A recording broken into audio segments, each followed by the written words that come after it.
Hello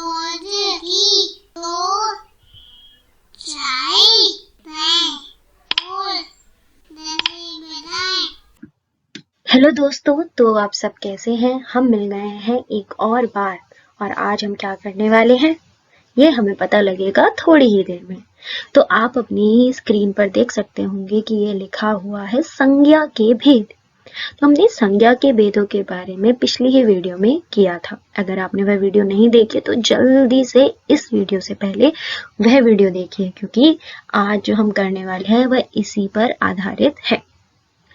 तो संज्ञा के भेद, तो पिछली वीडियो में हमने कितने संज्ञा के भेद पढ़े थे? 3 संज्ञा के भेद। जी हाँ, तो सबसे पहला भेद था व्यक्तिवाचक संज्ञा, दूसरा भेद था जातिवाचक संज्ञा और तीसरा भेद था भाववाचक संज्ञा। तो संज्ञा के कितने भेद हम कर चुके हैं? 3 भेद, जो कि हैं व्यक्तिवाचक, जातिवाचक और भाववाचक संज्ञा। अब व्यक्तिवाचक संज्ञा क्या होती है यह भी हमने पिछली वीडियो में पढ़ा था। चलिए एक बार दोबारा उसे दोहरा लें। किसी विशेष व्यक्ति, प्राणी, वस्तु या स्थान आदि के नाम को व्यक्तिवाचक संज्ञा कहते हैं। मैं दिल्ली रहती हूँ, या अगर हम कहें वह लड़की दिल्ली रहती है, तो इस शब्द में लड़की और दिल्ली दोनों ही संज्ञा है, परंतु दिल्ली ही व्यक्तिवाचक संज्ञा है क्योंकि वह एक विशेष स्थान का नाम है। लड़की व्यक्तिवाचक संज्ञा नहीं है क्योंकि हमें नहीं मालूम किस विशेष व्यक्ति की बात हो रही है, नाम नहीं लिया गया है। तो ऐसे शब्द जो विशेष व्यक्ति, प्राणी, वस्तु या स्थान के नाम होते हैं उन्हें हम व्यक्तिवाचक संज्ञा कहते हैं। दूसरा है जातिवाचक संज्ञा। अब जातिवाचक संज्ञा क्या है? जिस संज्ञा शब्द से किसी प्राणी, वस्तु, स्थान आदि की पूरी जाति का बोध होता है उसे जातिवाचक संज्ञा कहते हैं। दोबारा से ही मैं उस वाक्य को दोहराती हूँ, वह लड़की दिल्ली में रहती है। अब इस वाक्य में 2 संज्ञा शब्द थे, एक था लड़की और एक दिल्ली। दिल्ली हमारा व्यक्तिवाचक था क्योंकि वह एक विशेष स्थान का नाम था, लेकिन लड़की जातिवाचक संज्ञा होगा क्योंकि वह पूरी जाति, लड़कियों की पूरी जाति का बोध करवा रहा है, हमें किसी विशेष नाम नहीं दिया गया है। तो ऐसे शब्दों को, ऐसे संज्ञाओं को जो किसी पूरी जाति का बोध कराते हो, चाहे वो प्राणी हो, वस्तु हो, स्थान हो या जानवर हो, उसे हम जातिवाचक संज्ञा कहते हैं। अब आखिर में है भाववाचक संज्ञा। जिस संज्ञा शब्द से किसी प्राणी या वस्तु के किसी गुण, भाव, दशा, अवस्था का बोध होता है उसे भाववाचक संज्ञा कहते हैं। यह खीर बहुत मीठी है, तो इसमें मीठी, यह खीर मीठी है, इसमें जो हमें भाव लग सकता है वो मीठी हो सकता है, लेकिन मीठी तो हमारा क्या हुआ? विशेषण हुआ, खीर को बता रहा है विशेषण। तो हम क्या बोल सकते हैं कि इस खीर में मिठास अधिक है। तो अब जो शब्द मिठास है वह एक भाव बता रहा है, तो वह विशेषण नहीं, वह क्या है? वह भाववाचक संज्ञा है। तो जो संज्ञा शब्द हमें किसी वस्तु या प्राणी के किसी गुण, क्योंकि मिठास एक गुण बता रहा है, गुण, भाव या दशा का बोध होता है, उसे हम क्या कहते हैं? भाववाचक संज्ञा। तो अब हमने संज्ञा के भेदों के बारे में फिर से पढ़ लिया। आज हम करने वाले हैं इस पर आधारित एक क्रियाकलाप। तो चलिए हमें देखते हैं हमें क्या करना है। निम्नलिखित वाक्यों में रेखांकित शब्दों का संज्ञा भेद बताइए।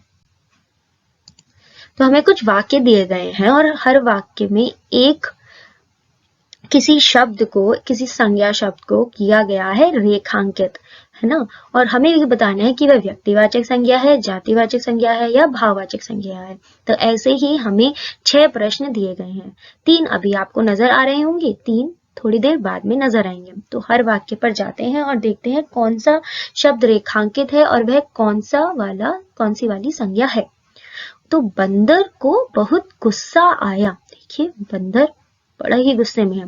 बंदर को बहुत गुस्सा आया। तो इस शब्द में हमें बताना है कि जो शब्द बंदर है वह व्यक्तिवाचक संज्ञा है, जातिवाचक संज्ञा है या भाववाचक संज्ञा है। तो बंदर शब्द जो है वह पूरे बंदर जाति को क्या कर रहा है? दर्शा रहा है ना, तो उसका बोध करा रहा है। तो बंदर शब्द कौन सी संज्ञा हुई? जातिवाचक संज्ञा। कौन सी संज्ञा हुई? जातिवाचक संज्ञा। तो चलिए इसके सामने लगा देते हैं सही का निशान। तो बंदर हुआ हमारा जातिवाचक संज्ञा। अब बढ़ते हैं आगे दूसरे प्रश्न की ओर, जो है प्रश्न 2, यानी कि आज बहुत सर्दी है। आज क्या है? बहुत सर्दी है।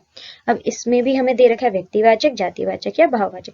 अब सर्दी एक ऐसी चीज है जिसे हम सिर्फ महसूस कर सकते हैं, है ना, तो वह एक तरीके का भाव हुआ। क्या हुआ? भाव हुआ। तो यह हो गया हमारा भाववाचक संज्ञा।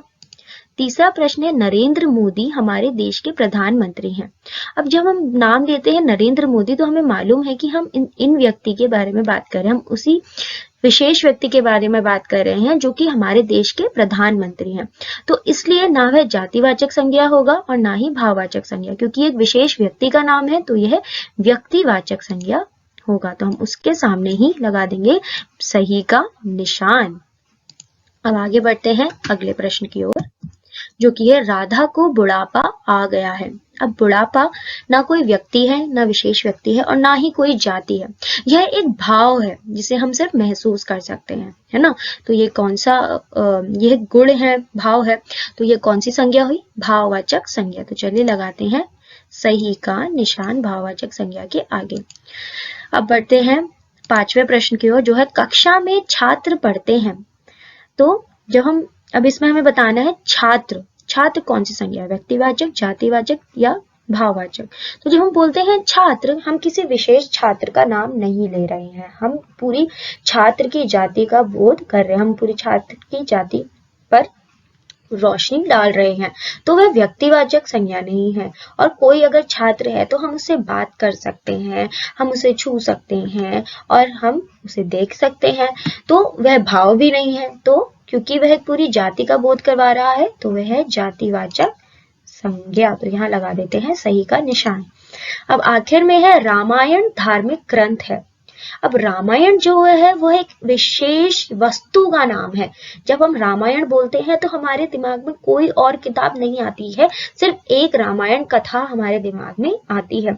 तो यह ना जातिवाचक संज्ञा हुआ और ना ही भाववाचक संज्ञा, ये हुआ हमारा व्यक्तिवाचक संज्ञा। कौन सा? व्यक्तिवाचक संज्ञा। उसके ही सामने मैंने सही का निशान लगा दिया है। तो यह था हमारा आज का क्रियाकलाप जिसमें हमने छाटे संज्ञा और उसके भेद। अब आप भी बनाइए कोई भी 6 वाक्य और उसमें जो संज्ञा शब्द होगा उसका बताइए कि वह व्यक्तिवाचक संज्ञा है, जातिवाचक संज्ञा है या भाववाचक संज्ञा है। हम मिलते हैं अगली बार एक नई कहानी, कविता या क्रियाकलाप लेकर।